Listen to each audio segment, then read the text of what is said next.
चलिए बच्चों, पिछले क्लास में आप लोग क्या पढ़े थे? जल संरक्षण के बारे में कि जल संरक्षण कैसे किया जाता है। आज उसी से रिलेटेड जल संरक्षण को कैसे करना है और इसमें सबसे ज्यादा आपको जो महत्वपूर्ण भूमिका निभाना है वो क्या? वर्षा जल को क्या करने के लिए? संचित करने में। कि हम वर्षा जल को क्या ऐसा काम करें कि वर्षा जल को क्या करें? हम संचित कर ले, क्योंकि ये जो वर्षा जल है ये क्या है? आपका फ्री का जल है, इसमें तो कोई लागत लगती नहीं। तो वैसे जल को यदि हम आज इकट्ठा कर लेंगे बच्चों, तो आने वाले समय में हम उसका क्या कर सकते हैं? उपयोग कर सकते हैं। तो उसी से चलिए समझिए कि क्या कह रहा है। कहता है बच्चों कि वर्षा जल संग्रहण एवं उसका क्या? पुनः चक्रण। संग्रहण का मतलब क्या है? इकट्ठा, यानी वर्षा जल को इकट्ठा कीजिए और फिर उसका क्या कीजिए? पुनः चक्रण। पुनः चक्रण का मतलब क्या? दोबारा उपयोग कर सकते हैं। चक्रण का मतलब क्या? एक सर्कल के में क्या हो रहा है? घूम रहा है। तो ये तो हर एक साल होता है ना। प्रति वर्ष क्या होता है? गर्मी आती है, धरातलीय जल या सतही जल वाष्पित होकर क्या होता है? वायुमंडल में जाता है और फिर वहां पर वाष्पोत्सर्जन क्रिया के माध्यम से फिर वही जल क्या होता है? आपको फिर वर्षा ऋतु में क्या होता है? पृथ्वी पर गिरता है और फिर ये क्रिया क्या होता है? लगातार प्रत्येक वर्ष होता रहता है। इसीलिए तो इसको क्या कहता है? क्या कहा जाता है? जल चक्रण कहा जाता है। तो समझिए, कहता कि जल दुर्लभता एवं उनकी निम्नीकरण वर्तमान समय की एक प्रमुख समस्या बन गई है। जल दुर्लभता, जल दुर्लभता का मतलब क्या? जल तो है लेकिन जो हमारे जीवन के उपयोग के लायक है नहीं है। जल तो पूरा है, 3 हिस्सा पृथ्वी का क्या है आपका? 71% क्या है आपका? जल ही जल है। 29% ही भाग क्या है? स्थलीय है। और उस स्थलीय में भी बहुत सारा क्या है? पहाड़ है कि नहीं है? कहीं मरुभूमि है। तो जल की मात्रा तो है बच्चों, लेकिन आपके पास जो आपके उपयोग में आए वह जल की मात्रा क्या है? कम है। तो जब बच्चों कम है तो आपको क्या करना पड़ेगा? उसका रक्षा करना पड़ेगा, बचा करके चलना पड़ेगा। तो वही कहता है कि जल दुर्लभता एवं उनकी निम्नीकरण वर्तमान समय की एक प्रमुख समस्या बन गई है। फिर कहता है कि बहुउद्देशीय परियोजनाओं के विफल होने तथा इसके विवादास्पद होने के कारण वर्षा जल संग्रहण एक लोकप्रिय जल संरक्षण का तरीका हो सकता है। कहता कि बहुउद्देशीय परियोजनाओं के विफल होने से, यानी जो बहुउद्देशीय परियोजना बताए ना कि एक काम करते थे कितना हमको फायदा मिलता था, फायदा मिलता था ना। जैसे सबसे पहला तो ये होता था कि बाढ़ की रोकथाम हो जाती थी। दूसरा होता था कि किसानों को सिंचाई के लिए जल उपलब्ध हो जाता था, मत्स्य पालन हो जाता था, क्रीड़ा हो जाता था, विद्युत उत्पादन की क्रिया हो जाती थी। होती थी कि नहीं होती थी? तो एक यदि हम जल परियोजना लगाते हैं तो उसे इतना चीजों का क्या होता था? हमें लाभ होता था। लेकिन यदि उसमें यदि विफल हो जाए, विफल का मतलब क्या? आप उसमें पास नहीं हुए। विफल का मतलब क्या? आप उसमें पास, यानी उस कार्य को पूर्ण रूप से नहीं कर पाए। तो जब नहीं कर पाइएगा तो आपके पास क्या होगा? अनेक प्रकार की क्या होगी? समस्या उत्पन्न होगी होने तथा इसके विवादास्पद होने के कारण। अब विवादास्पद क्यों होता है? क्योंकि हर नदी, आप लोग को पिछले क्लास में भी बताए थे कि एक नदी बच्चों दूसरे राज्य से या दूसरे देश से क्या रहता है? जुड़ा हुआ रहता है। अभी जैसे बताए थे ना पिछले क्लास में भी कि भारत सरकार ने क्या किया? सिंधु नदी का पानी ही देना किसको बंद कर दिया? पाकिस्तान को। तो विवादास्पद हो गया कि नहीं हो गया? वहां पर विवाद पैदा हो गया कि नहीं हो गया? तो कहता है, वही बात कहता है कि इसके विवादास्पद होने के कारण वर्षा जल संग्रहण एक लोकप्रिय जल संरक्षण का तरीका हो सकता है। कहता है कि होने के कारण कि जो आपका जल संग्रहण होता था किससे? वर्षा जल से, वो आप सही ढंग से क्या कर पा रहे हैं? नहीं कर पा रहे हैं। कहता है कि भूमिगत जल का 22% भाग का संचय वर्षा जल का भूमि में प्रवेश करता है। कहता कि जो वर्षा जल होता है ना, तो यदि आपको 100 लीटर वर्षा जल हुआ है, उसमें से उसका 22% ही क्या वर्षा जल का भूमि में प्रवेश करता है। समझिए क्या कह रहा है।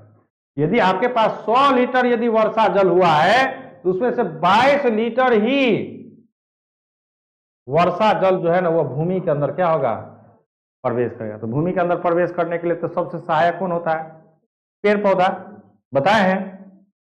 बाद बाकी जो बच्चों कितना 78% बचा ना, तो वो 78% नदी नालों के माध्यम से होते हुए कहां चला जाता है, महासागर में, महासागर में चला जाता है। तो जब महासागर में जाएगा तो वो जल का क्या हम उपयोग कर पाएंगे, नहीं। अब देखिए यहां पर एक चित्र के माध्यम से आप लोग को दिखा रहे हैं कि ये जैसे मान के चले बच्चों क्या है, छत है, ये क्या आपका छत है। तो छत से तो पानी आप लोग क्या करते हैं, नीचे गिराते, पाइप लगा हुआ रहता है ना।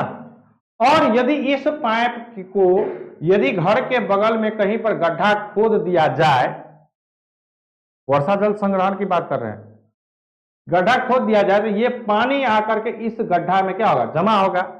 और इस जल का फिर हम गार्डन वगैरह को पटाने में, गार्डन यानी बाग बगीचा को पटाने में हम इसका क्या कर सकते हैं, उपयोग कर सकते हैं कि नहीं।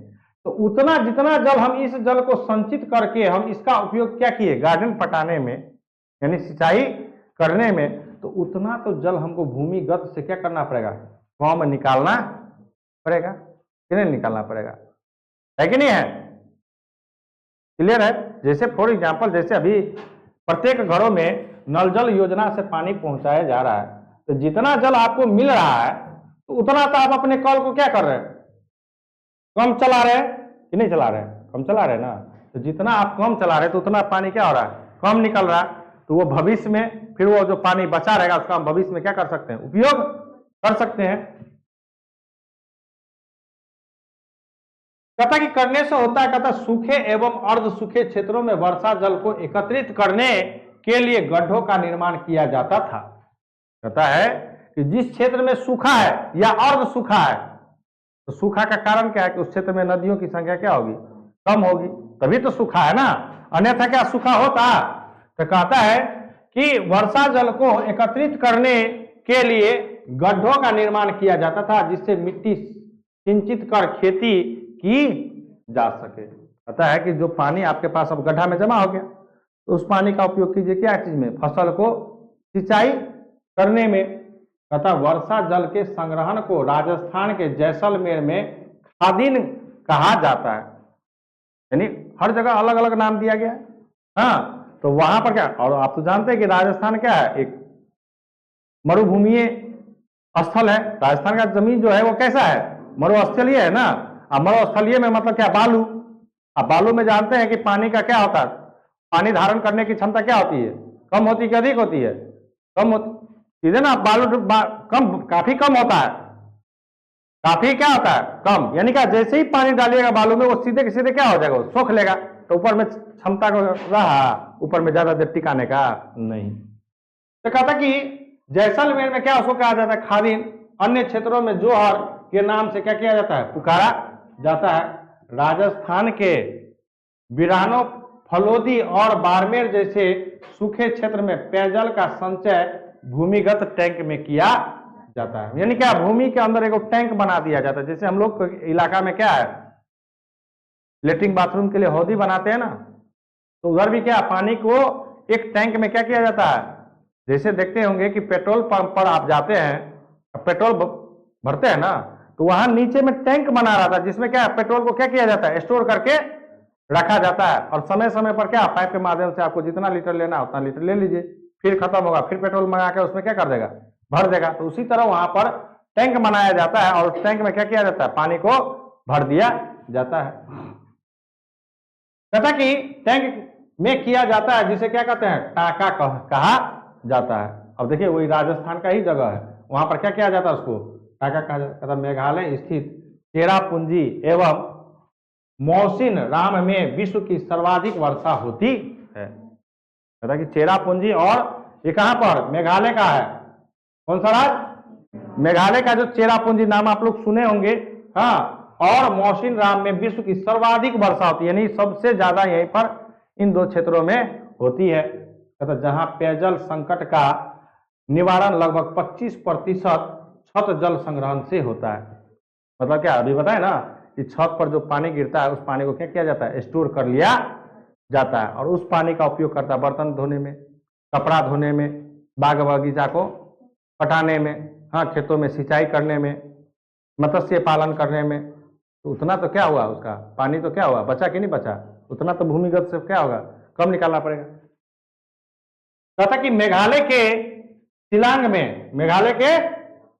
में छत जल संग्रहण आज भी परंपरागत रूप से प्रचलित है। कहता पश्चिम राजस्थान में इंदिरा गांधी नहर के विकास से इस क्षेत्र में क्या हुआ, 12 पेयजल, 12 मतलब 12 महीना पेयजल जल क्या होने लगा है, उपलब्ध होने के कारण यहां वर्षा जल संग्रहण की उपेक्षा हो रही। मतलब उपेक्षा का मतलब क्या, जो चीज आपको मिलता रहेगा उस चीज का आपको वैल्यू नहीं है। उपेक्षा का मतलब क्या कि आज आपको मिल रहा है ना, जैसे आप लोग को मम्मी रोटी बना के देती होगी, नहीं खाने का मन होता है तो 2 रोटी खाती होगी, तीसरा रोटी को फेंक देती होगी, क्योंकि आज आपको मिल रहा है। और वही चीज किसी गरीब से पूछिए कि एक एक कण के लिए क्या है, उसको तरसना पड़ता है, नहीं पड़ता है, तो उसको उस चीज का वैल्यू है, और आपको उस चीज का क्या है, वैल्यू नहीं है। तो पहले राजस्थान में क्या था, जैसे नहर बना, पानी आने लगा, अब पानी आने लगा तो उसका क्या करने लगा, उपेक्षा करने लगा, मतलब क्या, नहीं, हम तुम्हारा आपको जरूरत नहीं है, ठीक है। लेकिन कुछ सालों से क्या हो रहा है, राजस्थान में भी क्या हो रहा है, बाढ़ आ रहा है, जल स्तर वहां पर धीरे धीरे क्या हो रहा है, बढ़ रहा है। कहता कि जो खेदजनक है, खेदजनक का मतलब क्या, खेद का मतलब क्या होता है, प्रकट करना, यानी क्या, आपसे हाँ घृणा करना कि नहीं, ये चीज आप जो कर रहे हैं वो क्या है, सही नहीं कर रहे हैं। कहता वर्तमान में महाराष्ट्र, मध्य प्रदेश, राजस्थान एवं गुजरात सहित कई राज्यों में वर्षा जल संरक्षण एवं पुनःचक्रण पुनःचक्रण किया जा रहा है। तो बहुत सारे राज्य जहां पर पानी की किल्लत है, अब देखिए ना, महाराष्ट्र समुद्र के किनारे ही है ना, लेकिन फिर भी वहां पर क्या है, जल की कमी है, समझ सकते हैं। कहता है कि स्वतंत्रता के बाद भारत में आर्थिक, सामाजिक, व्यापारिक सहित समग्र विकास के उद्देश्य से जल संसाधन के उपयोग हेतु योजनाएं तैयार की गई। कहता है कि जब से भारत देश आजाद हुआ है तब से जल संरक्षण के लिए योजना बनते जा रहा है, लेकिन अभी तक जल योजना कारगर नहीं हुआ। आज भी लोगों को शुद्ध जल की उपलब्धता नहीं हो पा रही है। आज भी सरकार क्या है, फेल है लोगों को पानी उपलब्ध कराने में। तो जब आप सरकार के पूर्ण रूप से सरकार पर ही निर्भर हो जाइएगा बच्चों, तो फिर आप क्या कीजिएगा, आपको भी तो अपना अकल होना चाहिए ना, कि हमारे पास जो वर्षा जल है उस वर्षा जल का क्या करना चाहिए, संग्रहण करना चाहिए, बचा करके उपयोग करना चाहिए, उसको जमा कर लीजिए, फिर उसका उपयोग कीजिए। और हर चीज कहिएगा सरकार है तो बैठ के रहिए, सरकार देगी आपको, तब खाइएगा पीजिएगा, तो भूखे मरिएगा प्यासे मरिएगा। कहता कि बिहार में भी इन उद्देश्यों को ध्यान में रखकर कई परियोजनाएं बनाई गई है, जिसमें से 3 प्रमुख है। कौन कौन? सोन नदी घाटी परियोजना, गंडक नदी घाटी परियोजना, तीसरा क्या है, कोसी नदी घाटी परियोजना। लेकिन कोई अभी सफल इसमें से नहीं हो पा रहा है। अब देखिए सोन नदी घाटी परियोजना क्या है। ये सोन नदी पर बना हुआ पुल है, और सोन नदी कहाँ बहती है जानते हैं ना आप, हाजीपुर में। हाँ, जो एक इसके संदर्भ में एक मेला भी लगता है, क्या, सोन मेला। हाँ, कब, ठंडा महीना में। कब, कौन सा ठंडा महीना में, कि मतलब क्या कि जब हम लोग का दिवाली छठ रहता है ना, उस टाइम में सोनपुर का मेला लगता है। नाम सुने होंगे सोनपुर का मेला। हाँ, पशु मेला भी वहां लगता है, वहां पर हाथी, घोड़ा, बकरी, भैंस सब बिकता है, आप जाकर के खरीद सकते हैं आपकी क्षमता के अनुसार। हाँ, तो सोनपुर का मेला, यहाँ से हाजीपुर जाइए, वहां से 20 रुपया लेगा टेम्पू वाला। हाँ, सोनपुर बीच में नदी है, सोन नदी, वो जाके बाद में क्या गंगा में मिल जाती है। सुनिए, तथा सोन नदी का उद्गम स्थान मध्य प्रदेश के पूर्ण जिले में अमरकंटक के पास उत्पन्न होती है। सोन नदी घाटी परियोजना बिहार की सबसे प्राचीन परियोजनाओं के साथ साथ यहाँ की पहली परियोजना है। कह रहा कि सोन नदी का उद्गम स्थान देखो कहाँ पर है, कैसे घूम फिर के आती है, कहाँ पर, कौन सा है सोन नदी का उद्गम स्थान, कहाँ पर है, मध्य प्रदेश के अनूपपुर जिला में। कौन सा जगह, अमरकंटक के पास उत्पन्न होती है। कहाँ पर, मध्य प्रदेश में। घूम के कहा, बिहार में भी बहती है, समझिएगा। कहता सोन नदी घाटी परियोजना बिहार की सबसे प्राचीन योजनाओं के साथ साथ यहाँ की पहली परियोजना है। यहाँ की क्या है, कहता कि ब्रिटिश सरकार ने सिंचित भूमि में वृद्धि कर अधिकाधिक फसल उत्पादन की दृष्टि से इस परियोजना का विकास सन 1800 कितना में 74 ईस्वी में किया था। क्योंकि ब्रिटिश हमारे पर क्या कर रहा था, राज कर रहा था, है ना। तो ब्रिटिश जो राज कर रहा था, तो ब्रिटिश का काम क्या था कि ज्यादा से ज्यादा किसान से क्या करवाया जाए, फसल उगाया जाए। और उसमें भी क्या सबसे प्रमुख, क्या, नील की खेती सबसे प्रमुख, क्योंकि नील महंगा होता था। और जिस खेत में नील की खेती होती थी बच्चों, उस खेत में फिर पुनः फसल जल्दी नहीं उगता था, क्योंकि वो जितना भी मिट्टी का पोषक तत्व होता था ना, वो सारा का सारा क्या कर लेता था, खींच लेता था। जिसके कारण हमारे देश के लोगों को, हमारे जो किसान थे, गरीब किसान थे, उनको भूखमरी की समस्या उत्पन्न हो गई। और फिर क्या हुआ, उसका सत्याग्रह वहां से क्या हुआ, चालू हुआ। तिनकठिया नियम लागू किया था कि आपको उतना क्या करना है, नील की खेती करना ही पड़ेगा। तो हमारे पूर्वजों ने कितना ब्रिटिश से क्या किया है, जुल्म सहा है, भूखे प्यास से रह करके। तब एक हमको आज ध्यान है कि समझिए कि हमारे जो क्रांतिकारी वीर थे, भगत सिंह, खुदीराम बोस, ये सब बहुत कम उम्र में अपने देश को आजाद कराने के लिए क्या हो गए, शहीद हो गए। और आज के जो नवयुवक है ना बच्चों, वो अपने देश के लिए क्या, अपने हित के लिए, अपने शरीर के लिए भी नहीं सोचता, जो नशेरी बन रहा है। नशा में इतना हमारा जो जनरेशन है, अभी वर्तमान समय का जो जनरेशन है बच्चों, वो जा रहा है। तो समझ सकते हैं कि एक वो समय था जो 20 साल 17 साल 16 साल की उम्र में फांसी पर चढ़ गया, किसके लिए, इस देश को अंग्रेजों से आजाद कराने के लिए। और आज का जो नवयुवक है वो देखिए कि कहां पर हमारा जा रहा है।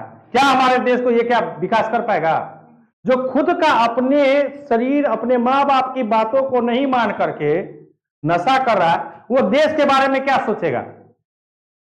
समझ सकते हैं, है ना, कितना दुर्लभ वाली बात है ना। इसलिए कहते हैं कि हमारे पूर्वज जो है ना, हमें बहुत कुछ दे के गए हैं बच्चों, लेकिन हम उसका अनुकरण नहीं करते हैं। हम उस चीज का अनुकरण करते हैं जो हमारे लिए क्या है, गलत है। वो चीज ज्यादा हावी हो रहा है, जिससे हमारा देश बढ़ेगा नहीं बच्चों, वो देश धीरे धीरे क्या हो जाएगा, खोखला हो जाएगा।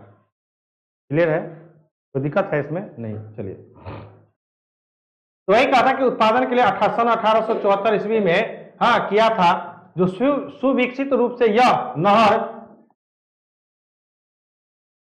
3 लाख हेक्टेयर भूमि को क्या करता है, सिंचित करती है। अब देखिए 3 लाख हेक्टेयर भूमि को क्या करता है, ये सोन नदी से सिंचाई होता है। तो उतना तो किसान को क्या हुआ, पैसा बचा ना, उतना किसान को क्या हुआ, पैसा बचा कि नहीं बचा। और समय पर उसको पानी मिल रहा है, वर्षा पर तो निर्भर नहीं है।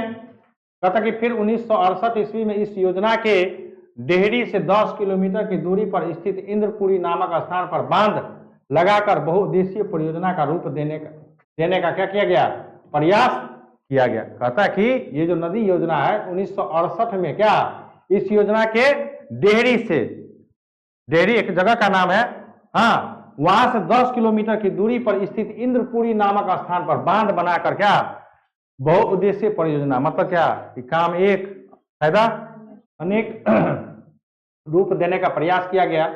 इससे पुराने नहरों जल का बैराज से पुनः पूर्ति, नहरी विस्तारीकरण, यानी नहर ज्यादा से ज्यादा क्या क्या करना, निर्माण करना। विस्तार का मतलब क्या, बढ़ाना।